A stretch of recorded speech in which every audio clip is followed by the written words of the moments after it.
Hello students. Last class में मैंने आपको बताया था कोई भी करंट कैरिंग कंडक्टर यानी जो करंट को कैरी कर रहा हो उसको मैग्नेटिक फील्ड में रखा जाता है तो वो एक फोर्स एक्सपीरियंस करता है और उस फोर्स को मैंने आपको बताया था ILB sin थीटा आया था, है ना। यदि थीटा की वैल्यू 90 डिग्री है तो वो मैक्सिमम फोर्स एक्सपीरियंस करता है मैग्नेटिक फील्ड में और वो मैक्सिमम फोर्स की वैल्यू आई थी ILB।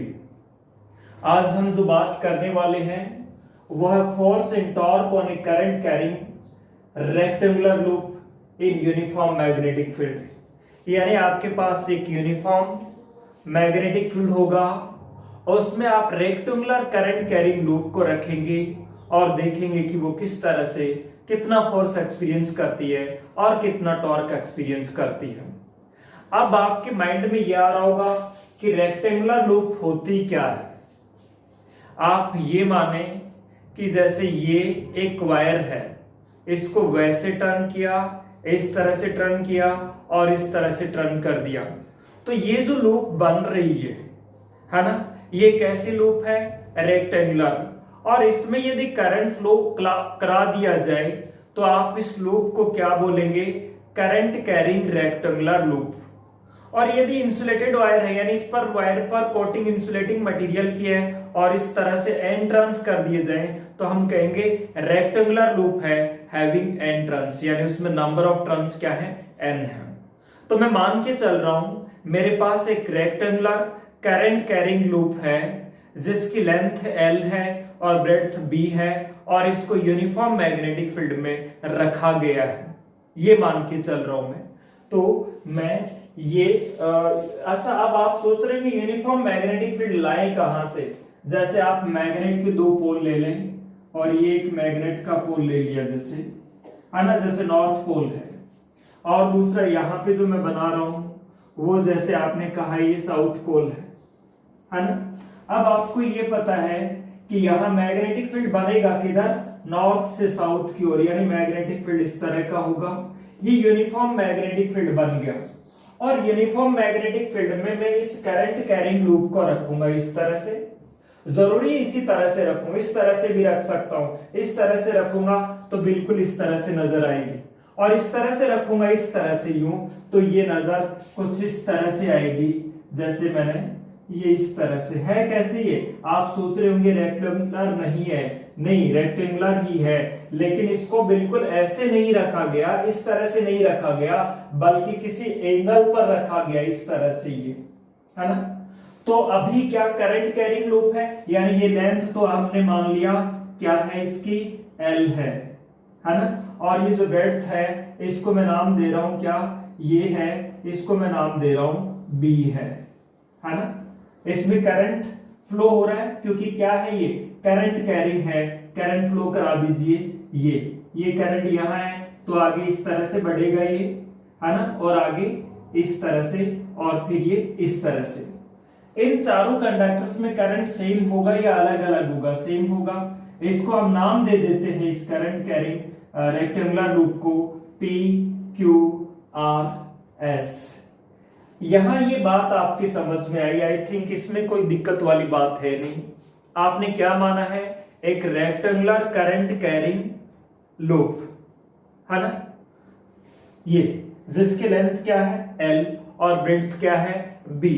इसको कहां रखा गया है? यूनिफॉर्म मैग्नेटिक फील्ड में रखा गया है और मैग्नेटिक फील्ड की वैल्यू क्या है? B है। तो साथ साथ हम लिख भी लेते हैं क्या? कंसिडर ए, क्या कंसीडर करना आपको? Consider a rectangular current carrying loop having length क्या माने? L, ब्रेड्थ B और एरिया क्या हो जाएगा फिर? A इंटू B हो जाएगा। is placed in a uniform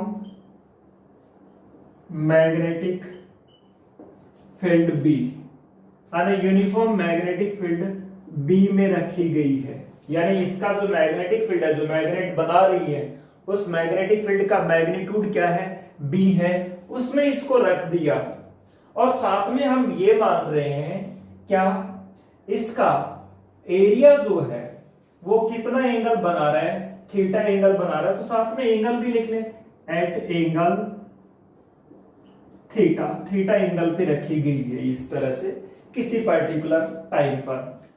अब देखो क्या होगा, 4 कंडक्टर्स हैं, है ना, और कैसे कंडक्टर हैं, करंट कैरिंग कंडक्टर कहां रखे गए हैं, मैग्नेटिक फील्ड में रखे गए। आप समझ रहे होंगे इसका जो मैग्नेटिक फील्ड है वो इस तरह से यूं बना हुआ है, ये क्या है, मैग्नेटिक फील्ड है, मैं इस तरह से, है ना, आप समझ रहे होंगे ये क्या है, मैग्नेटिक फील्ड है, किधर होता है, नॉर्थ से साउथ की ओर।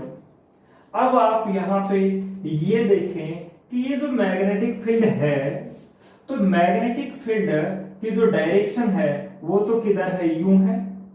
ये बात समझ में आ रही है कि मैग्नेटिक फील्ड तो यूं है ना। इस पर लगने वाला फोर्स क्या है, मैग्नेटिक फील्ड के साथ में ये लेंथ और ये लेंथ एल है ना, कितना एंगल बनाएगी, ये देखो ये क्या है, मैग्नेटिक फील्ड है और ये लेंथ एल है। आप यूं सोच रहे होंगे कि ये एंगल अभी 90 है, किसी भी एंगल पे इस तरह से होगी तो भी एंगल कितना बनेगा, 90, ऐसे होगी तो भी एंगल कितना बनेगा, 90। अरे 90 यूं बनेगा, मैग्नेटिक फील्ड इस प्लेन में है और ये लेंथ है अपवर्ड ऊपर की ओर, तो इस लेंथ और इस लेंथ के बीच मैग्नेटिक फील्ड का एंगल ऑलवेज क्या रहेगा, 90 रहेगा। आप शायद सोच रहे होंगे कि सर अब तो 90 है, 90 अब भी 90 होगा, यदि ये यूं रख देंगे आप और इसको यूं रख देंगे तो भी 90 रहेगा। क्यों रहेगा 90, देखिए ये ऊपर की ओर है और ये इधर है, तो ये बिल्कुल क्या है, 90 डिग्री पे एंगल पे है, ये मैग्नेटिक फील्ड है और ये लेंथ है इसकी एल, तो हमेशा क्या रहेगी, 90, और 90 पे रहेगी तो इस पर फोर्स लगेगा और उस फोर्स की वैल्यू, मैं एक एक कंडक्टर की बात कर रहा हूं। फिलहाल मेरे पास इस रेक्टेंगुलर लूप में 4 कंडक्टर्स हैं, क्या 4 कौन कौन से हैं, एक कंडक्टर ये है, एक कंडक्टर ये है, एक कंडक्टर ये है और एक कंडक्टर ये है। 4 कंडक्टर हैं और कोई भी कंडक्टर को यदि आप मैग्नेटिक फील्ड में रख देते हो तो उस पर क्या लगता है, फोर्स लगता है, और उस फोर्स की वैल्यू हम किस तरह से निकालते हैं। तो फर्स्टली मैं लिख दूं यदि क्या, कि फोर्स ऑन, ये इसकी बात कर रहा हूं मैं, क्या, फोर्स ऑन आर्म, इस आर्म का नाम क्या दिया हुआ है, PQ, है ना, PQ आर्म पे लगने वाले फोर्स को मैं लिख रहा हूं FPQ, और ये फोर्स क्या होगा, देखिए ILB sin थीटा, क्या होता है फोर्स, ILB sin थीटा। अब आप यूं सोच रहे हैं कि थीटा की वैल्यू क्या होगी, इस लेंथ के साथ मैग्नेटिक फील्ड ऑलवेज क्या होगा, परपेंडिकुलर। भाई मैग्नेटिक फील्ड की डायरेक्शन यूं है, इस तरह से है, और इस लेंथ की डायरेक्शन ऑलवेज चाहे किधर भी रोटेट करा दो, किधर होगी, ऊपर की ओर, और मैग्नेटिक फील्ड की डायरेक्शन इधर, तो इन दोनों के बीच एंगल ऑलवेज कितना रहेगा, 90 रहेगा। ये बात आप अच्छे से माइंड में फीड कर लीजिए कि ये लेंथ आप ऐसे कैसे भी रोटेट करा दो इसको, ऐसे किसी भी तरह से, इस लेंथ किधर रहेगी, इसकी ऊपर की ओर, और मैग्नेटिक फील्ड यूं, तो देखो यूं और ये ऊपर की ओर, एक तो इस प्लेन में है और दूसरा इस प्लेन में है, दोनों के बीच एंगल कितना रहा, 90, तो इसके साथ और इसके साथ तो एंगल क्या रहेगा, 90 रहेगा। तो अब FPQ को आप लिख पाएंगे ILB sin 90, और इस तरह से FPQ की जो वैल्यू है वो होगी ILB। अब देखिए आपके पास में ये ILB आ गया फोर्स, फोर्स की डायरेक्शन पता करनी है तो मैंने आपको एक रूल बताया था, ध्यान हो, palm rule, right hand palm rule. क्या बताया था, थंब को आप किसकी डायरेक्शन में रखिए, करंट की डायरेक्शन में रखिए, और फिंगर्स को मैग्नेटिक फील्ड की डायरेक्शन में रखिए, और पाम किसकी डायरेक्शन को बताएगी, फोर्स की डायरेक्शन को बताएगी। याद है, लास्ट क्लास में इसी की बात हुई थी। थंब को किसके डायरेक्शन में रखिए, करंट की डायरेक्शन में रखिए, फिंगर्स को मैग्नेटिक फील्ड की डायरेक्शन में रखिए, पाम किसके डायरेक्शन को बताएगी, फोर्स की डायरेक्शन को बताएगी। यानी ये फोर्स लग रहा किधर है, इस फोर्स को देखो करंट की डायरेक्शन किधर है, इस कंडक्टर में, ये कंडक्टर है किधर है, ऊपर की ओर। तो थंब को किसके डायरेक्शन में रखिए, करंट की डायरेक्शन में। मैग्नेटिक फील्ड किधर है इसका, इधर है, नॉर्थ से साउथ की ओर। तो फिंगर्स को मैग्नेटिक फील्ड की डायरेक्शन में रखिए और पाम किधर बता रही है, अंदर की ओर। यानी इस पर जो फोर्स लगेगा वो किधर लगेगा, अंदर की तरफ, यूं। ये है ना, इस पर यूं लगेगा, यूं अंदर की ओर। ये जो है इस पर फोर्स पाम किधर थी, अंदर की ओर, यूं थी। देखो थंब करंट की डायरेक्शन में, फिंगर मैग्नेटिक फील्ड की ओर, और पाम किधर है, इनवर्ड है।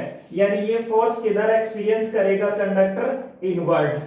तो यदि हम वेक्टर फॉर्म में लिखना चाहें तो वेक्टर फॉर्म में इस तरह से ये फोर्स है और इसकी डायरेक्शन किधर होगी, इनवर्ड, है ना, इनवर्ड होगी, perpendicular to plane and inward, है ना, परपेंडिकुलर टू प्लेन और क्या होगी, इनवर्ड होगी, इनवर्ड, है ना, या आप कह दें इनवर्ड होगी, है ना।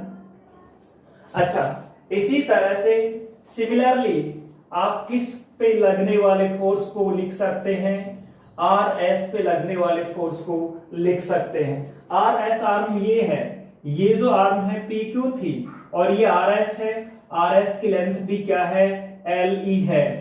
तो सिमिलरली फोर्स ऑन आर्म, क्या नाम दे रखा है इसका, आर एस, इसको नाम दे दें एफ आर एस, और वेक्टर फॉर्म में ही लिख रहा हूं मैं, इसका मैग्नीट्यूड तो एग्जैक्ट वही आएगा।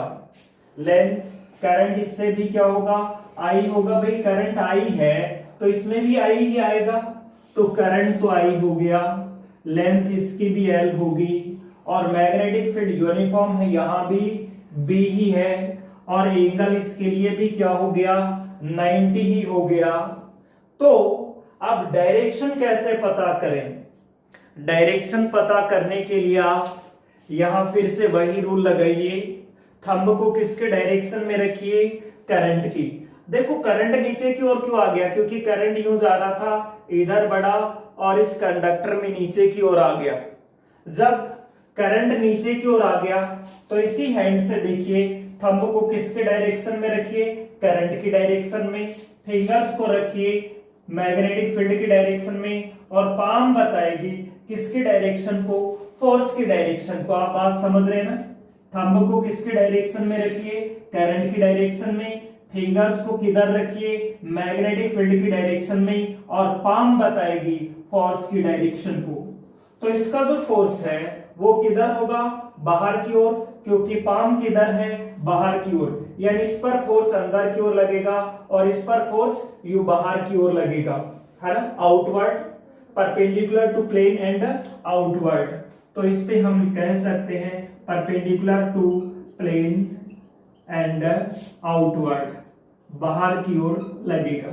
इन दोनों फोर्स में सिमिलरिटी ये है, दोनों फोर्स का मैग्नीट्यूड इक्वल है, डायरेक्शन क्या है, अपोजिट है। तो हम ये कह सकते हैं ये क्या बना रहे हैं, फोर्स कपल बना रहे हैं। कैसे हुआ फोर्स कपल, एक अंदर की ओर है और दूसरा बाहर की ओर है, तो नेट तो दोनों एक दूसरे को क्या कर जाएंगे, कैंसिल कर जाएंगे। सो नेट फोर्स तो इनकी वजह से अभी तक 0 है, लेकिन अभी 2 कंडक्टर और बचे हुए हैं, इनका लिख लिया ना, इसका फोर्स लिख लिया, ये फोर्स तो इतना है। मैं इक्वेशन नंबर दे रहा हूं इनको, जैसे 2, ताकि आप कंफ्यूज ना हो कि अपने को 4 ही ध्यान रखनी है।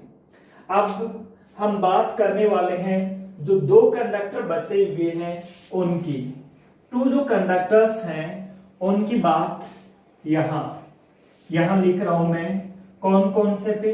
देखो ये जो इक्वेशंस काम आ रही है ये आपने लिख लिया, जल्दी नोट कर लीजिए इसको। मैं यहाँ इन इक्वेशंस को रखूंगा और डायग्राम को रखूंगा, जो जो काम आएगा, क्योंकि जगह नहीं है।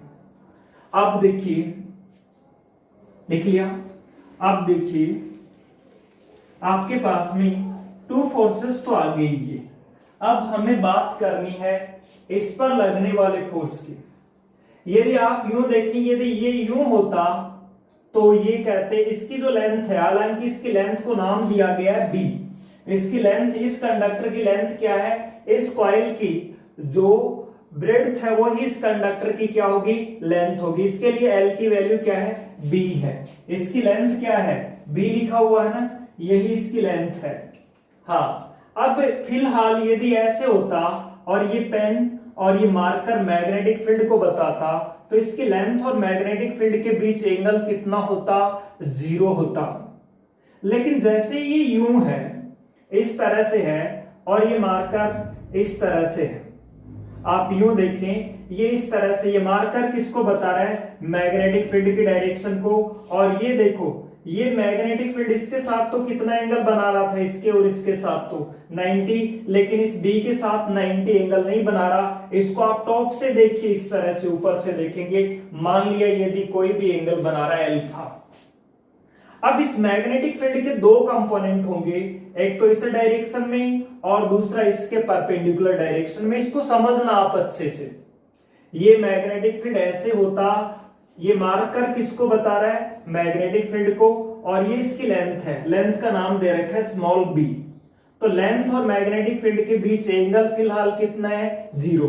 लेकिन आपने तो यूं ले रखा है इस रेक्टेंगुलर लूप को, तो ये जो एंगल है इसकी लेंथ, यानी इसकी लेंथ क्या मान रखी है आपने, बी। इसकी जो ब्रेड्थ है वो इस कंडक्टर की क्या है, लेंथ है ना, ये बी है, स्मॉल बी है, और ये कैपिटल बी यानी मैग्नेटिक फील्ड है। उनके बीच यदि एंगल किसी टाइम अल्फा है तो इस बी के दो कंपोनेंट होंगे, एक तो इसकी डायरेक्शन वाला और दूसरा इसके परपेंडिकुलर वाला। कौन सा फोर्स लगाता है, जो कंपोनेंट इस लेंथ के परपेंडिकुलर हो वही फोर्स लगाता है। तो आप ये कहें इस बी के जो कंपोनेंट है, जैसे एक तो कहा बी का कंपोनेंट, वाई वाला कंपोनेंट है ना, वो क्या होगा, बी साइन अल्फा, और एक्स वाला होगा बी कोस अल्फा। ये हमें लिखना नहीं है, मैं बता रहा हूं, समझा रहा हूं कि इस मैग्नेटिक फील्ड के दो कंपोनेंट होंगे। क्या, ये जैसे मार्कर क्या है, मैग्नेटिक फील्ड है, और ये इसकी क्या है, ब्रेड्थ है, जिसको यहां कंडक्टर की, इस कंडक्टर के ऊपर वाले कंडक्टर की क्या कहा जा सकता है, लेंथ। अब इस मैग्नेटिक फील्ड के दो कंपोनेंट होंगे, एक कंपोनेंट तो इसका इस डायरेक्शन वाला है ना, वो तो क्या होगा, कोस, और एक इसके परपेंडिकुलर डायरेक्शन वाला, यूं इस डायरेक्शन वाला, वो क्या होगा, साइन। तो कौन सा फोर्स लगाता है, इसकी जो डायरेक्शन में होता है वो कभी भी क्या नहीं लगाता, फोर्स नहीं लगाता। कौन सा लगाता है फोर्स, परपेंडिकुलर वाला, क्योंकि ये मैक्सिमम फोर्स ये ILB लगाता है ना भाई, डायरेक्शन वाले के लिए तो एंगल 0 हो जाता है, वो फोर्स नहीं लगाता। तो इस कंपोनेंट के कारण इस पर लगने वाला जो फोर्स है उसकी वैल्यू क्या होगी, वो जो फोर्स है वो मैं इस पे लिखूं क्या, QR पर, तो फॉर्मूला क्या कहता है, I इंटू लेंथ।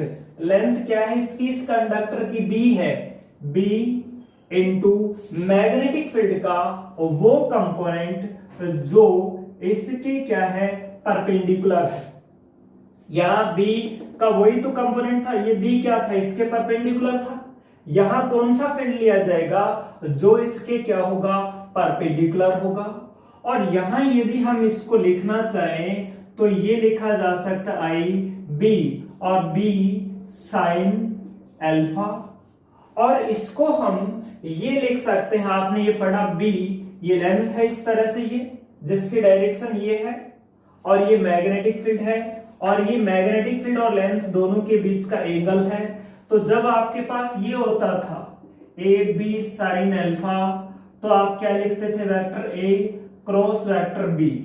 तो इसी तरह से यदि इसको आप वेक्टर फॉर्म में लिखना चाहें तो ये लिख सकते हैं QR is equal to IB vector cross B vector, ताकि साइन अल्फा का भी कोई रोल रहेगा ही नहीं।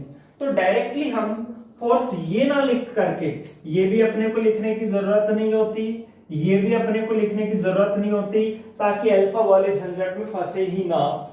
तो डायरेक्ट अपन क्या लिख सकते हैं, अपन ये लिख सकते हैं क्या, फोर्स ऑन कौन सी आर्म, क्यू आर्म, वो क्या होगा आई बी क्रॉस बी, ताकि आप इस एंगल को एलिमिनेट कर सके, इस एंगल को अपने की लिखने की जरूरत ही ना पड़े, है ना।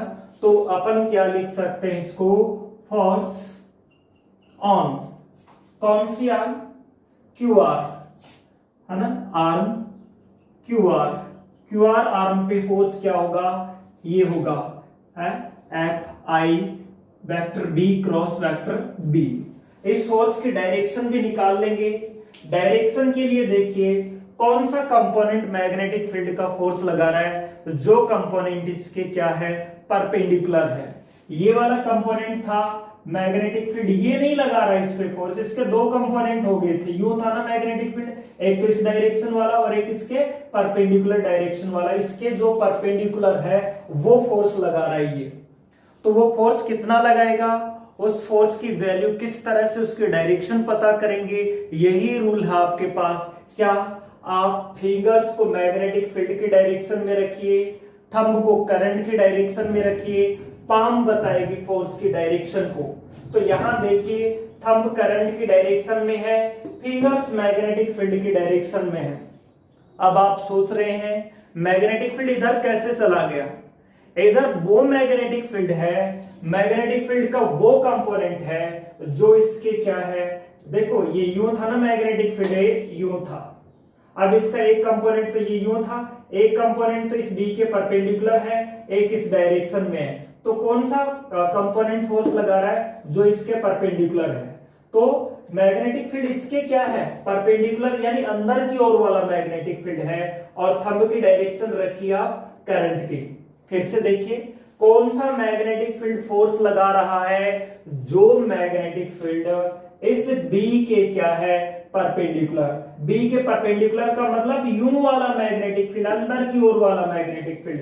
ये मैग्नेटिक फील्ड नहीं, ये भी नहीं, बल्कि इसके परपेंडिकुलर वाला। ये तो बताया कि मैग्नेटिक फील्ड यूं है, दो कंपोनेंट हुए, एक यूं और एक यूं, इसके परपेंडिकुलर वाला यानी ये वाला मैग्नेटिक फील्ड।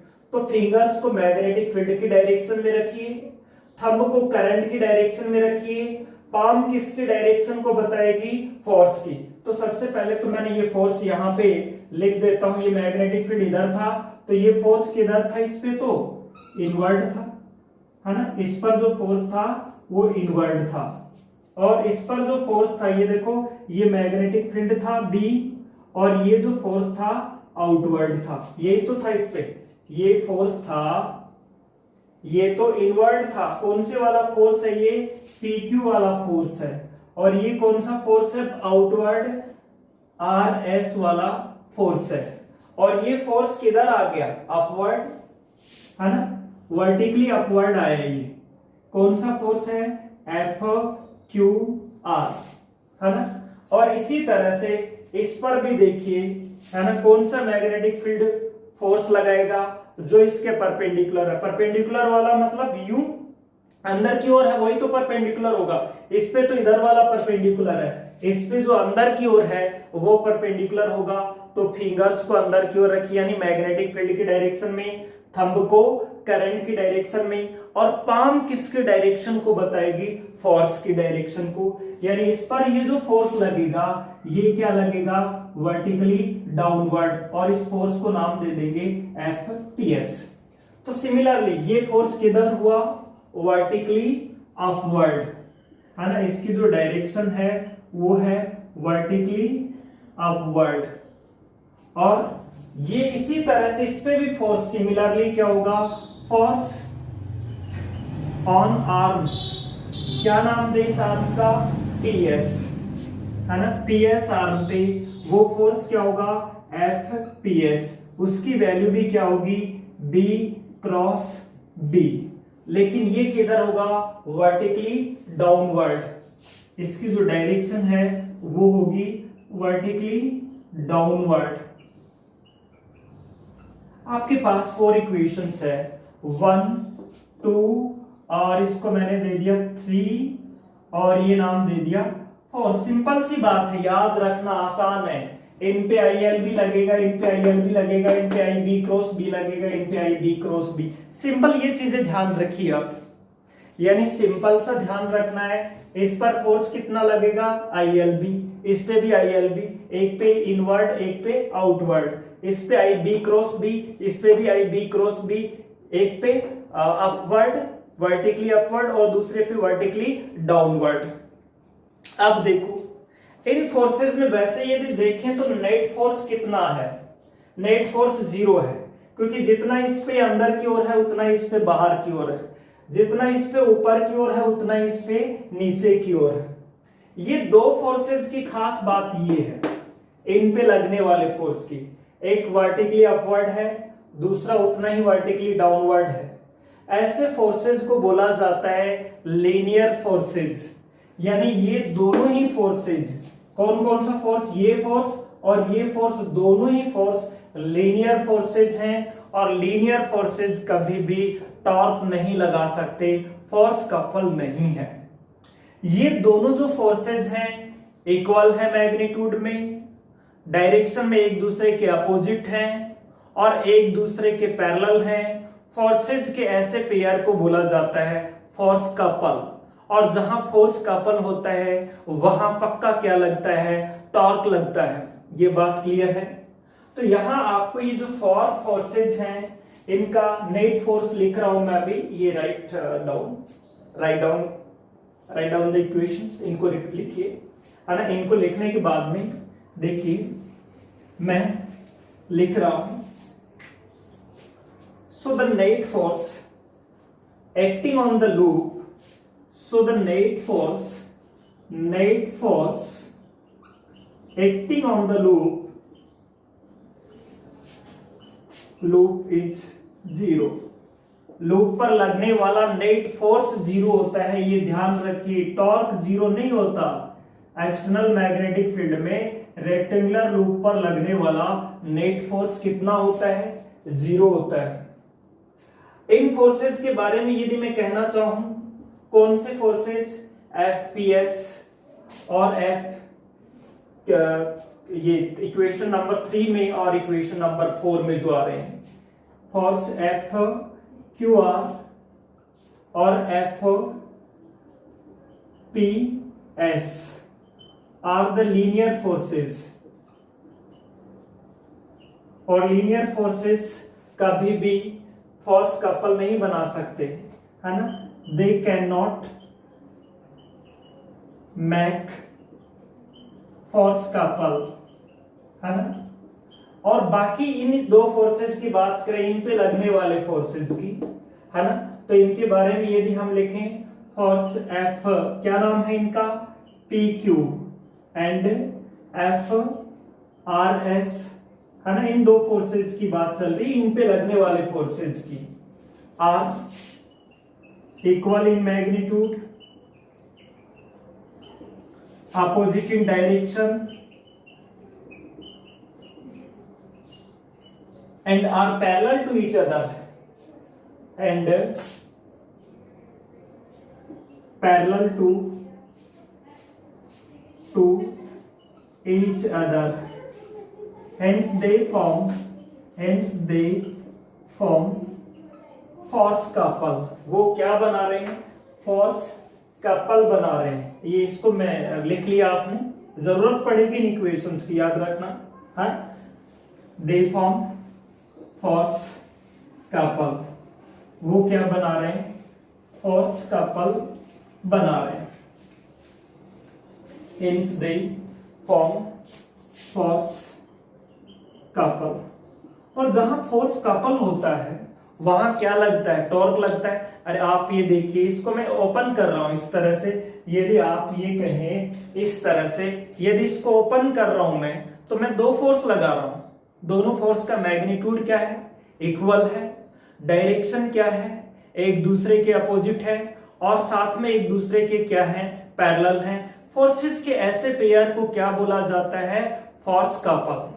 जहां फोर्स कपल होता है, नेट फोर्स तो 0 होता है, लेकिन क्या लगता है, टॉर्क लगता है। और टॉर्क का फॉर्मूला मैंने चैप्टर नंबर 1 में बताया भी था, क्या होता है, magnitude of either of one force and perpendicular distance between the forces.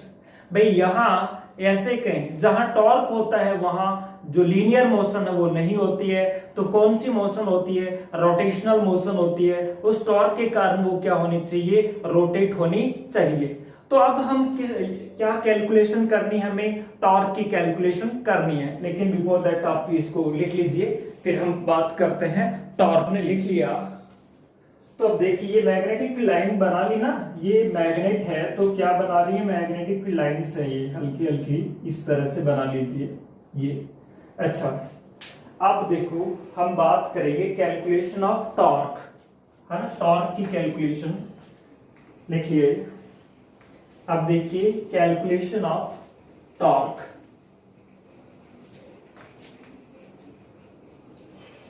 Calculation of torque, calculation of torque. Torque का फॉर्मूला क्या होता है, टॉर्क होता है क्या है, दो फोर्स होते हैं ना जो कि मैग्नीट्यूड में इक्वल हो, डायरेक्शन में अपोजिट हो, एक दूसरे के पैरेलल हो, फोर्स कपल।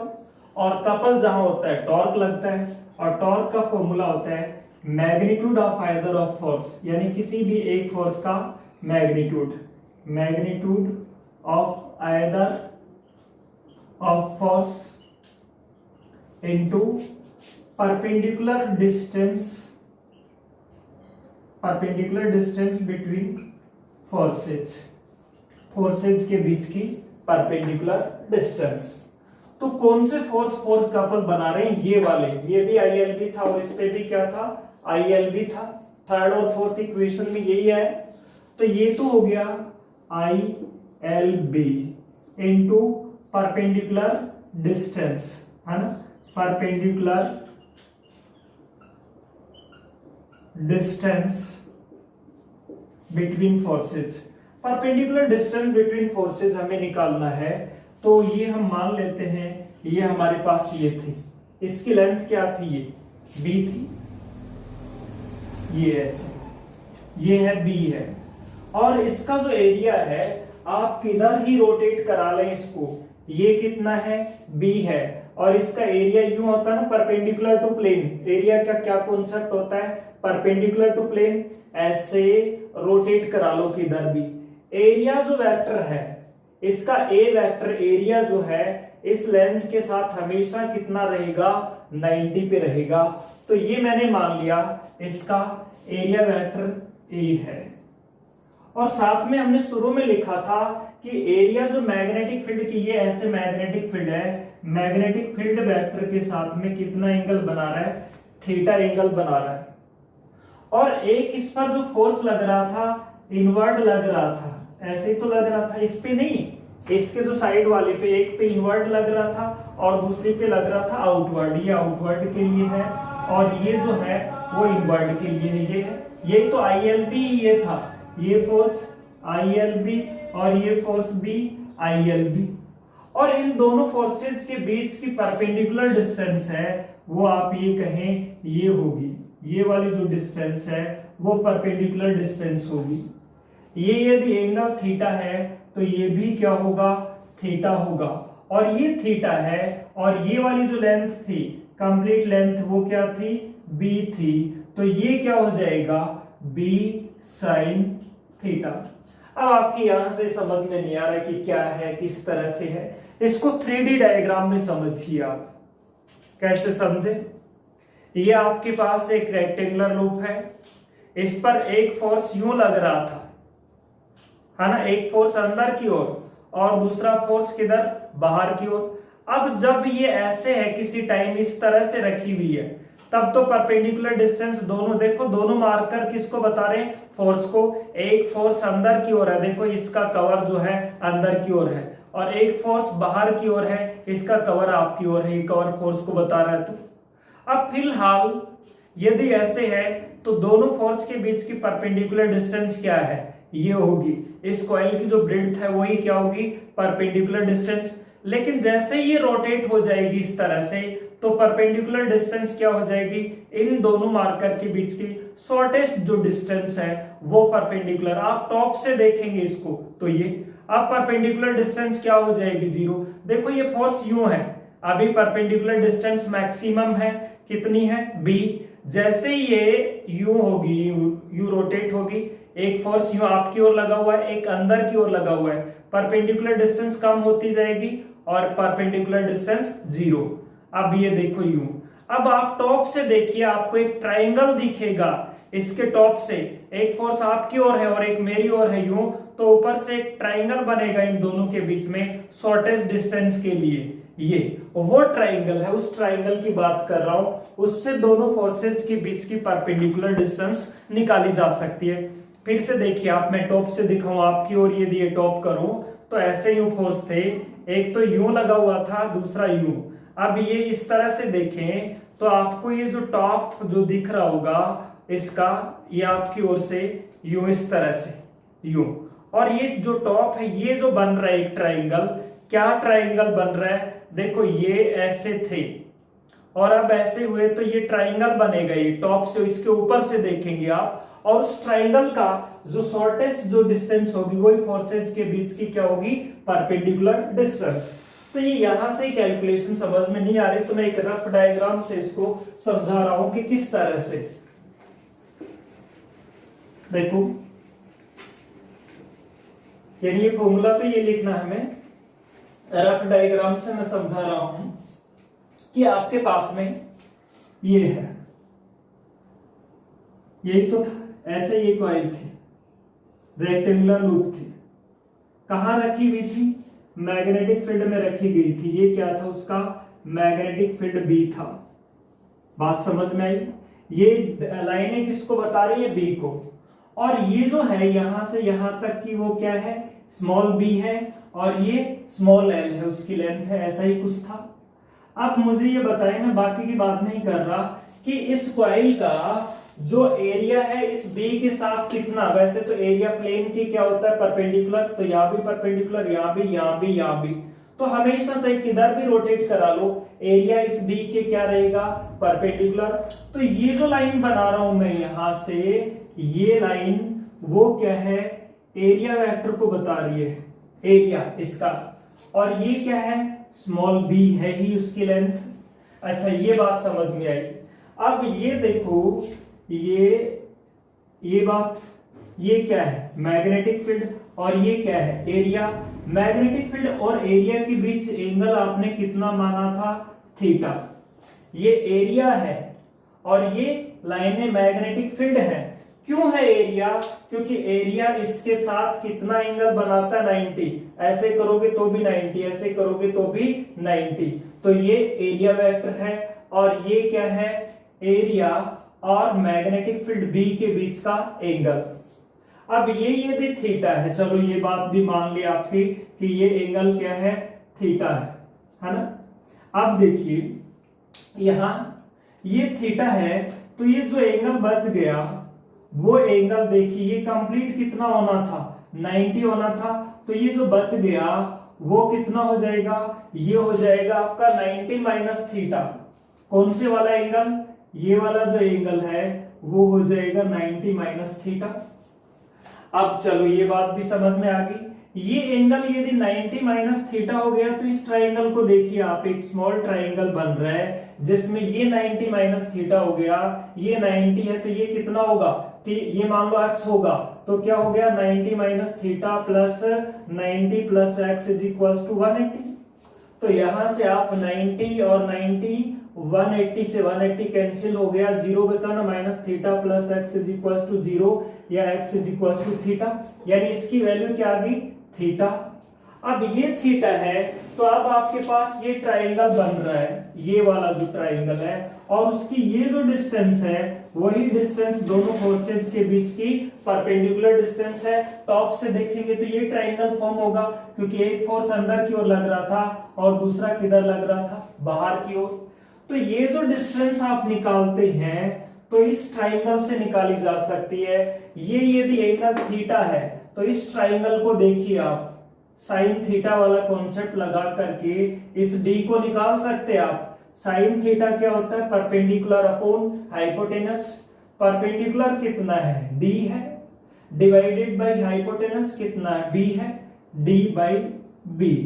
तो यहां से डी की वैल्यू क्या आ जाएगी, बी साइन थीटा। तो उसी तरह से ये रफली और ये वैसे हमने यहां से निकाल लिया। क्या परपेंडिकुलर डिस्टेंस की वैल्यू क्या आई, परपेंडिकुलर डिस्टेंस कितनी है, डी, और वो कितनी है, B sine theta.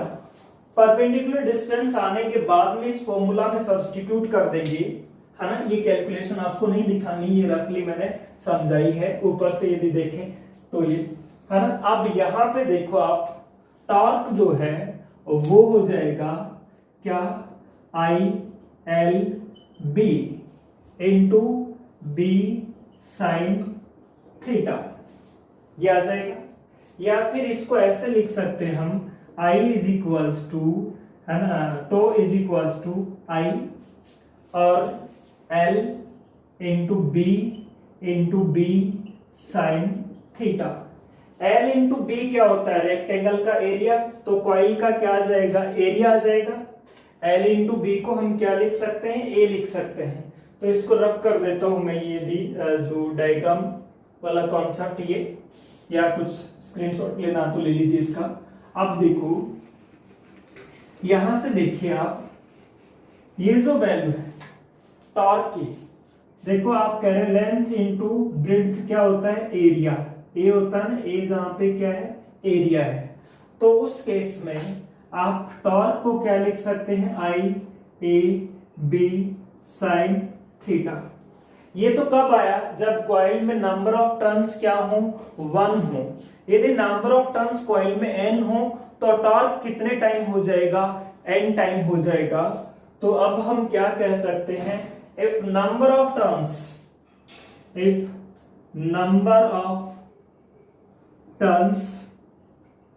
In the coil is capital N, then torque की वैल्यू हो जाएगी N I A B sine theta, ये आ जाएगा टॉर्क। अच्छा, आगे जो 8th चैप्टर है, RBSC में 8th चैप्टर है और CBSE में 5th चैप्टर मैग्नेटिज्म, वहां पे मैग्नेटिक मोमेंट आएगा कैपिटल M। वहां मैं बताऊंगा कि NIA, है ना, इसको बोला जाता है कैपिटल M, है ना, मैग्नेटिक मोमेंट कहा जाता है। ये अभी तो आप ये ध्यान रखिए, NIA क्या होता है, कैपिटल M।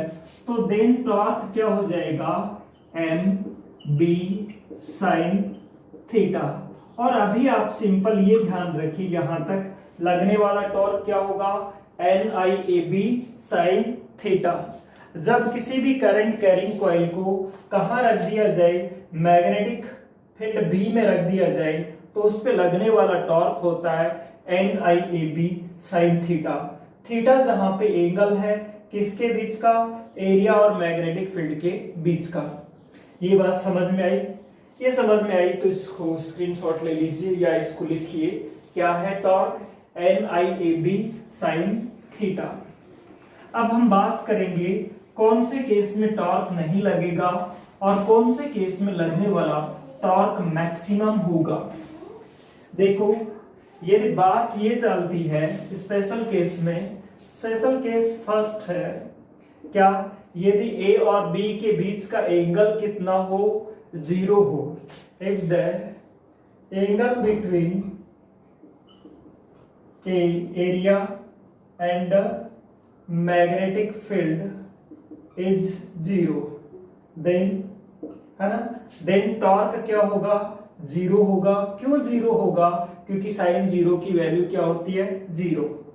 केस 2, है ना, केस 2 में क्या है, if theta is equals to 90, यानी परपेंडिकुलर हो ए और बी, तो उस केस में लगने वाला टॉर्क क्या होगा, मैक्सिमम होगा NIAB साइन थीटा या NIAB साइन 90, और साइन 90 की वैल्यू मैक्सिमम होती है ना 1, तो ये हो जाएगा NIAB। तो ये जो टॉर्क है वो क्या होगा, मैक्सिमम होगा। तो मैक्सिमम टॉर्क कब लगता है किसी भी रेक्टेंगुलर करंट कैरिंग लूप पर, जब वो मैग्नेटिक फील्ड और उसका जो एरिया है वो आपस में क्या हो, परपेंडिकुलर हो।